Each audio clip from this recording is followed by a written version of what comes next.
বিসমিল্লাহির রহমানির রহিম।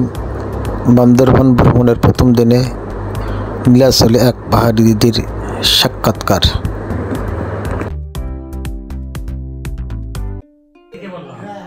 সম্মানিত দর্শক শ্রোতা, আমি আজকে বান্দরবান ভ্রমণ এসেছি। এখন আমরা শৈলপ্রপাত ভ্রমণ শেষে এসেছি টাইগার পাড়ায়। এক দিদির দোকানে চা খেলাম, অত্যন্ত খুব সুন্দরভাবে উনি চা বানায়। এনার কাছে আমরা কিছু শুনি এনাদের জীবন বৈচিত্র্য সম্বন্ধে। আচ্ছা দিদি, আপনি ভালো আছেন? জি আছি। আপনি আমার কথা বুঝতে পারছেন? জি। আপনারা আপনাদের জাতিতে কি, আপনারা উপজাতির মধ্যে আপনাদের নাম কোন উপজাতিতে? বৌদ্ধ ধর্ম। বৌদ্ধ ধর্ম। জি, তংসংগিয়া আমরা। সংসং। তংসংগিয়া। চংসংগিয়া। জি জি। আপনাদের ভাষা?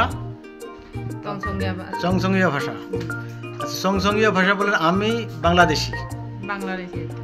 না, চংসংগিয়া ভাষা বলেন আমি আমি আমি শব্দটাকে কি বলেন আপনারা? আই। মুই বাংলাদেশি। মই বাংলাদেশি। ধন্যবাদ। আপনারা কত বছর যাবত এখানে আছেন? অনেক বছর হয়েছে এখানে আছি, 70 এরকম হবে। আমার জন্মস্থান তো এখানে। আপনার জন্মস্থান এখানেই? জি। আপনার হাজবেন্ড অর্থাৎ স্বামী কি করেন উনি? কি করবে, ব্যবসা কি দোকানে। ব্যবসা করে। আপনাদের পরিবার পুরুষ প্রধান না নারী প্রধান? প্রধান কে, পুরুষ না নারী? পুরুষ।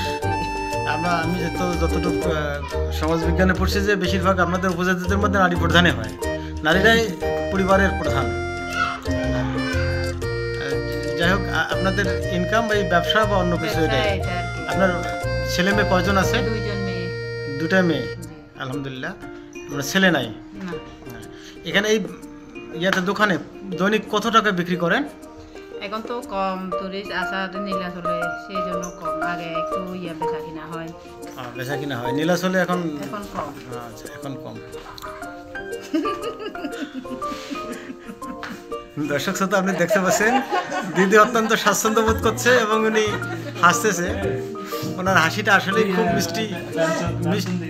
মিষ্টি হাসি। দিদি মিষ্টি হাসি হাসেন। আপনাদের জনগণ আছে এখানে 70-80 এরকম হবে। 70-80 জন পরিবার আছেন আপনাদের এখানে নিজস্ব কোনো জায়গা আছে? নিজস্ব কেউ আছে, কেউ নাই। কারো জায়গা আছে, কারো জায়গা। আপনার এই দোকানটা থাকার জায়গাগুলো নিজস্ব। এই থাকার জায়গাগুলো কি নিজস্ব আপনাদের সরকারিভাবে রেজিস্ট্রি করা? জি।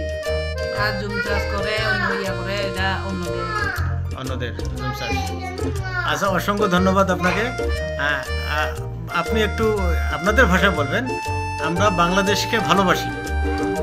মুই বাংলাদেশকে গমপাং। ধন্যবাদ। মুই বাংলাদেশকে গমপাং। আমরা বাংলাদেশকে ভালোবাসি। এর ভ্রমণের আরেকটা পর্বে আমরা যাই শৈল জলপ্রপাতে।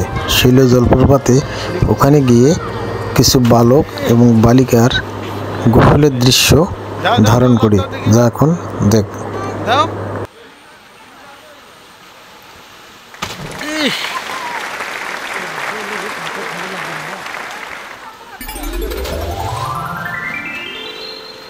হ্যাঁ, ভালো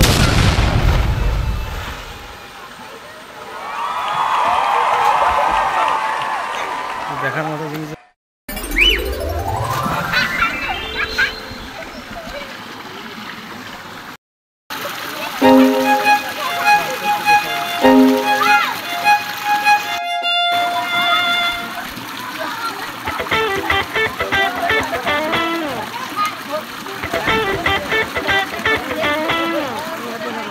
হ্যাঁ,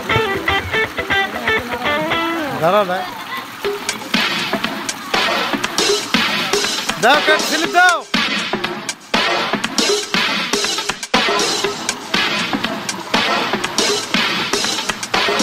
জলপ্রপাত।